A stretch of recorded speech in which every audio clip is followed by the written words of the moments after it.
I thought was super interesting was that he's trying to make George St. Pierre versus Nate Diaz for Yep. this August at I believe 155 pounds, which is Mm. super interesting. I want your opinion. I want you could open this all up, but the whole thing is sort of interesting. That kind of came out of left field. I didn't expect them to set up Nate versus George. I almost feel like the UFC, what they've been doing lately is going for the absolute biggest fight possible. And if you're doing George at 155, why wouldn't you do Conor versus George? But there's something, I don't know, there's something going on there. So I loved your opinion on this whole thing. I think it's a really, really fun fight. I think George St. Pierre fucking murders him. But Michael Yep. Bisping, tell me what you think. Yeah, sure. Much like you, I was just on Twitter earlier. As I said, got back from Vegas on the couch having a coffee, scrolling Twitter. I think it was Hell Warning once again talking about it. And I was like, wow, okay, interesting. Remember, GSP retired unless there was going to be a big, big fight. To your point, you just said, if he's going to do a big fight, it would have to be GSP versus Conor McGregor. That's what you just said. But obviously, Conor right now has got a lot of issues on his table, on his plate, shall we say. So that's going to keep him out a little bit. Also, when Conor comes back, I don't see how they can do any other fight than Khabib versus Conor. That's an even bigger fight than GSP versus Conor right now, in my opinion. So that's the fight they got to do. So therefore, you got to wait for Conor. Then you got to wait for Conor to clear his troubles. Then you got to wait for Conor to fight Khabib. So it's a long time before he can fight GSP. In the meantime, do you really think that Conor versus Habib is a bigger fight than GSP versus Conor? No way. not in terms of a spectacle, not in terms of, a true martial artist dream fight, but I honestly believe Khabib has a huge following, massive following. He's got high Instagram numbers. He's a bloody legend in Russia now and Dagestan, all over that part of the world. He's got a massive, massive following. And then given what happened recently, that last event in New York, in Brooklyn, I don't see how it can't be. Imagine the press leading up to this, and of course they got all that footage of Conor and this and that. I mean, it won't be a good time for Conor because he's going to live in that moment and replay that moment all the time every time the press re-shows it. I don't think but he still, cares. it's going to make that fucking fight huge. Of course, it'll be a huge fight. Here's the reality. No matter where the pieces fall, with Conor, Nate, George St. Pierre, Khabib, you have huge, massive, gargantuan fights. Yeah. And I think the UFC wins. No matter what, the UFC wins. So Yeah, I think absolutely. Any one of them, Nate, Conor, GSP, whichever way you match up those three, you're going to get a massive pay-per-view. So they can do whatever they want. Conor's out in the meantime. So yeah, do GSP versus Nate Diaz. That's good for GSP. I mean, it's good for Nate Diaz because Nate Diaz said, I only want to come back for a big fight, a big, big fight. Well, there you go. He's got his big, big fight. That's a okay, tough that's going fight. to do huge pay-per-view, I don't know if he'll do more than mine. We'll see. But I'm joking, by the way. But so Nate Diaz is happy. He gets the payday, the kind of payday that he wants. Okay. GSP is happy because he gets to go down to 155, which, by the way, might be the only challenging thing for GSP, going all the way up to 200 pounds, then having to come back down and make 155. That might have an effect on his performance. We'll see. But generally, Nate Diaz hasn't done well against wrestlers.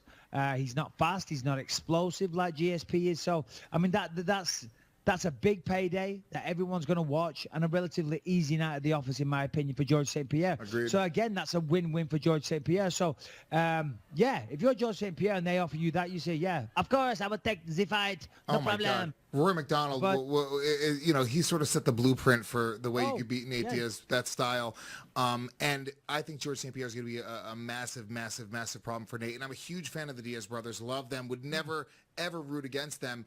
But the reality is, I think George St. Pierre, especially because he said for the longest, if he ever dropped to 155 pounds, that he would do it in a very smart way. He would get together with his team. George is he's a different type of athlete where I don't think that George would drop to 155 pounds if, number one, he didn't think he could make it and still be super competitive. And number two, if there wasn't a bigger plan there. And I don't think the massive plan there is Nate Diaz. I think you're right, Conor wasn't ready.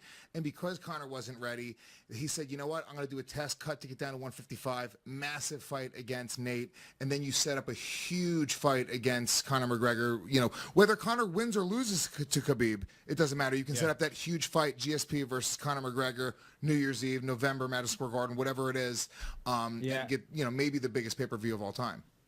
I like that, actually, Lewis. That's actually smart thinking because, as you say, he probably wants to make 155 first before fighting somebody like Conor. Even though Nate beat Conor once and the second fight was super close, you still got to think that Conor's the tougher matchup. Stylistically, yeah, I just think GSP, and as you said, massive respect for Nick and Nate Diaz. I'm big fans of them. I like the way they carry themselves.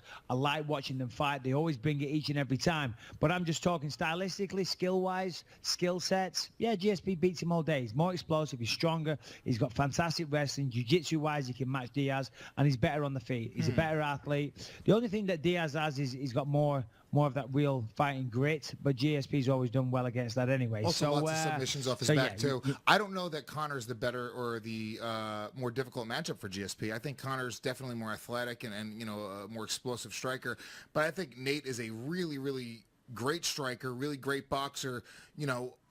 Nick, the only reason I say that Conor is a tougher fight is because Conor has that one-punch power. We've seen that. Nate Diaz doesn't have that. Both of them get out-wrestled by George St. Pierre. That's a fact. And every fight starts on the feet. And there's 5 rounds in a title fight. Or, well, would this be a title fight? It'd be a main event anyway, so there's 5 rounds. So that means every round, Conor's got a chance of knocking him out before he gets taken down. Nate Diaz doesn't have the one-punch power. Nate Diaz has good power, and he has excellent combinations that he wears people down with, much like Joe Calzaghe back in the day, just wears people down. Conor McGregor, though, we've seen it time and time again. Look at Eddie Alvarez. Look at, Jose Aldo. The list goes on. He can put people away with one shot, and I'm not saying he'd do that to George St. Pierre, but he's done it before. So, therefore, that's why I say Conor McGregor will be the harder fight. Yeah, but it's also, you got to consider the fact once GSP gets to the ground, and he's going to, now you have Nate Diaz, who's super tough off his back, has really, really high-level jiu-jitsu.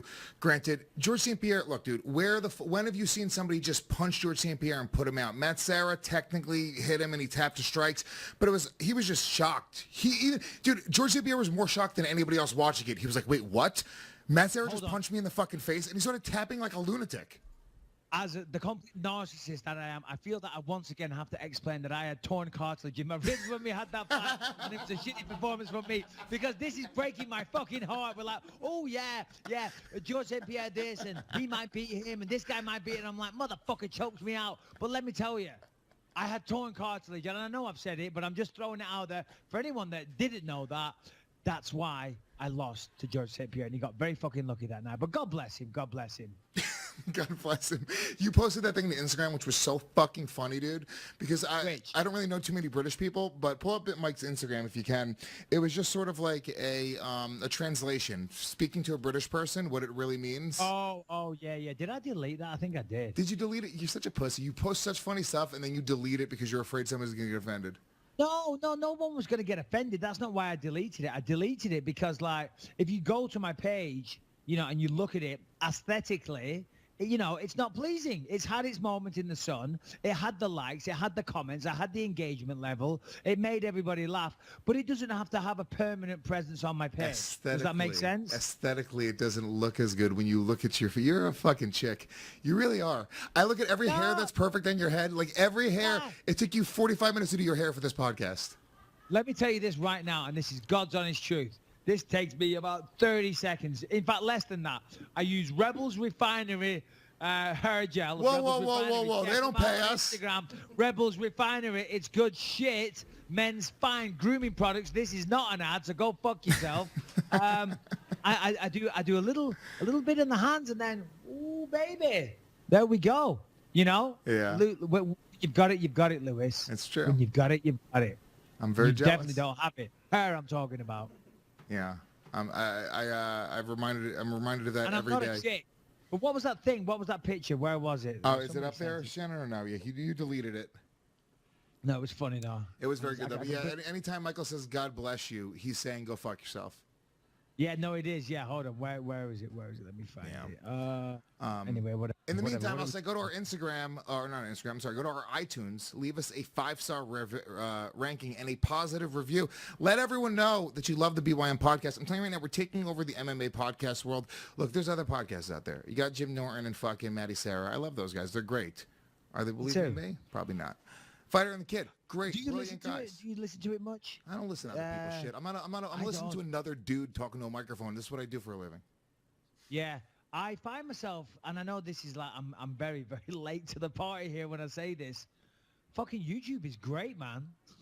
I've just stumbled across the YouTube app, and I'm like, fuck the TV.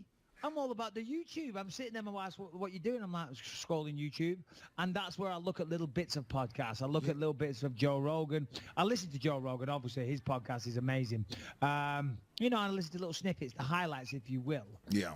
I heard about this new website called MySpace. I don't know if you've been to it. It's pretty cool. Oh, dear.